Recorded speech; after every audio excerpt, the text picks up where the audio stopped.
Emisija Puls, poštovani gledalci, kao što sam već rekla, naš gost večeras, glavni muftija Islamske zajednice u Srbiji, Muamir Zukorlić. Gospodine Zukorliću, hoćemo li onako pravo u glavu kada je riječ o ovim bosansko-hercegovačkim prostorima?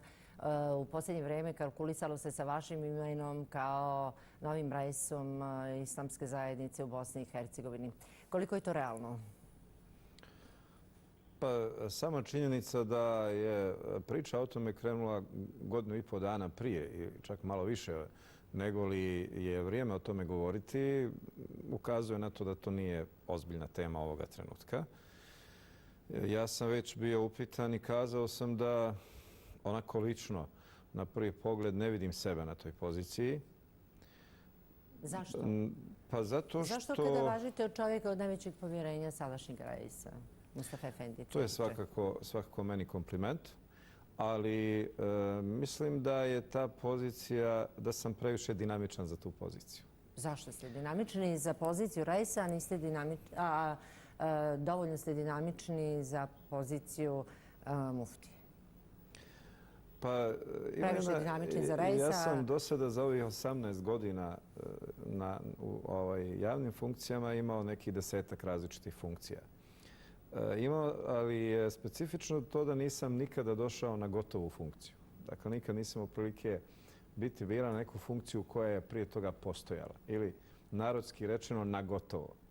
Tako da sam nekako navikao da to zidam, gradim i da onda vjerovatno i makoliko to izgledalo rizično reći, ali nekako onda znam sa čim imam posla.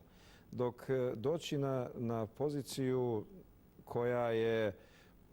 koja već ima svoju tradiciju jako dugu i sa svim što to značilo i u plusu i u minusu je nešto što može biti izvor sputavanja. Ovo je svakako jedna sasvim površna ocjena koja ne mora biti presudna, ali odgovaram na to zašto sebe u tome ne vidim.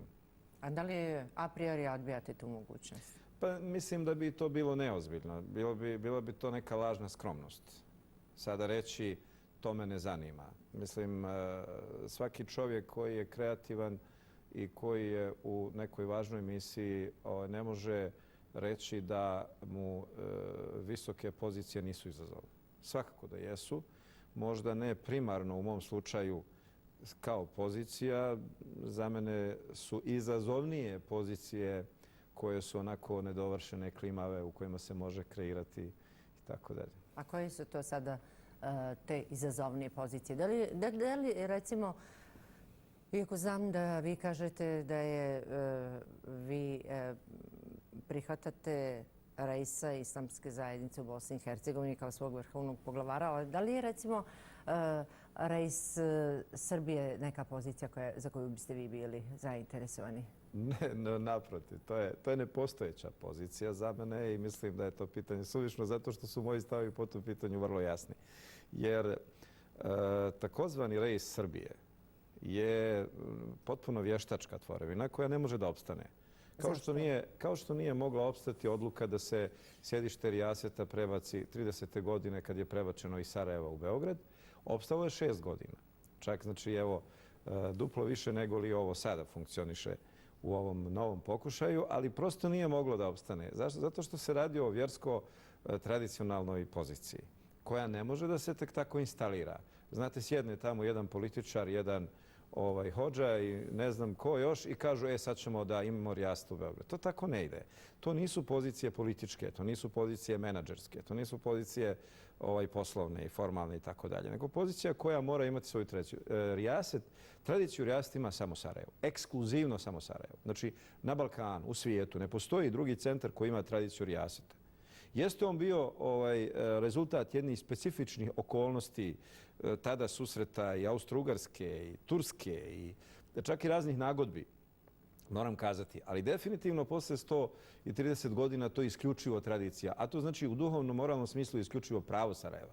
Svaka druga stvar je potpuno vještačka i ona prosto ne može da opstane. Evo sad se to i vidi definitivno. Sada i u Beogradu, i u Sandžaku, i uopšte u Srbiji vide da je to bio jedan besmisleni pohod.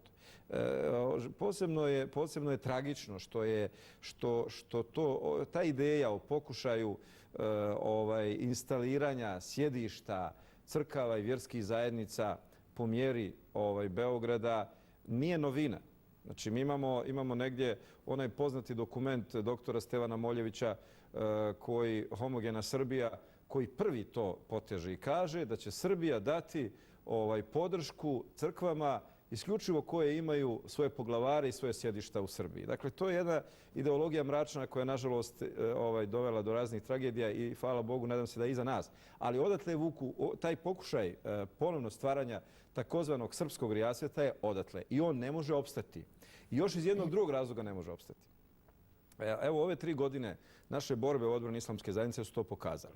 Znači, sve što je mogao sistem, režim da uradi je uradio u smislu našega ugrožavanja, u smislu podrške toj novoj paravjerskoj tvorevini da bi ona zaživjela. Međutim, ima jedna stvar kojom oni ne mogu da ovladaju. To su vjernici.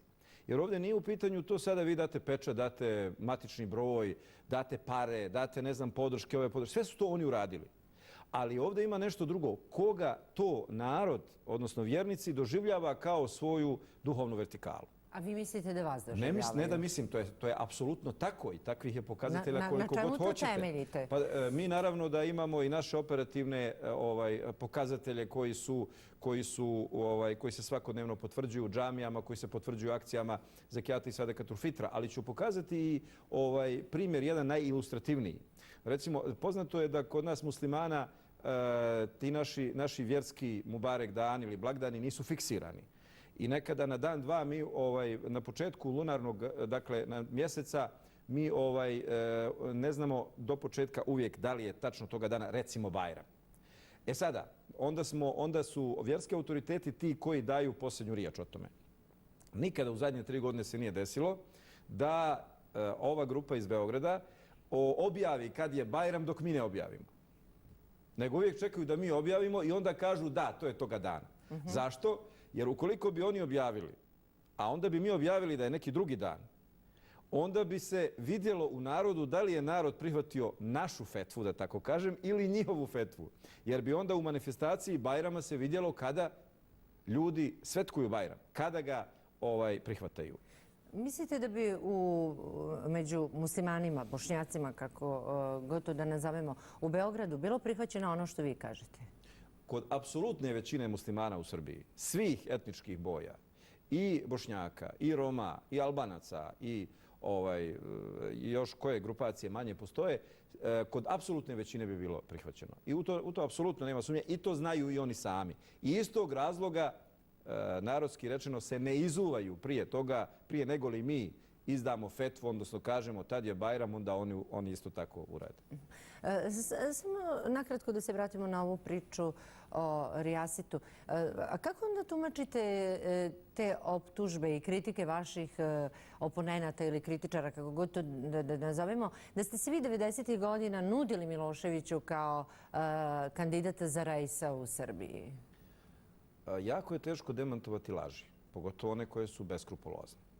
Znači, pa čak da ste tražili recimo preko Šešelja kontakt sa Miloševićem, a da Milošević nikada nije želio da prihvati kontakt sa vama. Vidite, ja sam bio muftija pod Miloševićevom vladavinom 7 godina. Izazivam svakoga, novinara, oponenta, kritičara, posmatrača. Neka iznese jedan pokazatelj, a hvala Bogu to je kraj 20. vijeka, bilo je televizija, snimaka, informaciju zvaničnu, da sam se ja ikada sastao sa jednim Miloševićevim činovnikom. Sastao, dakle, za 7 godina. To je tada bio jako rizičan odnos.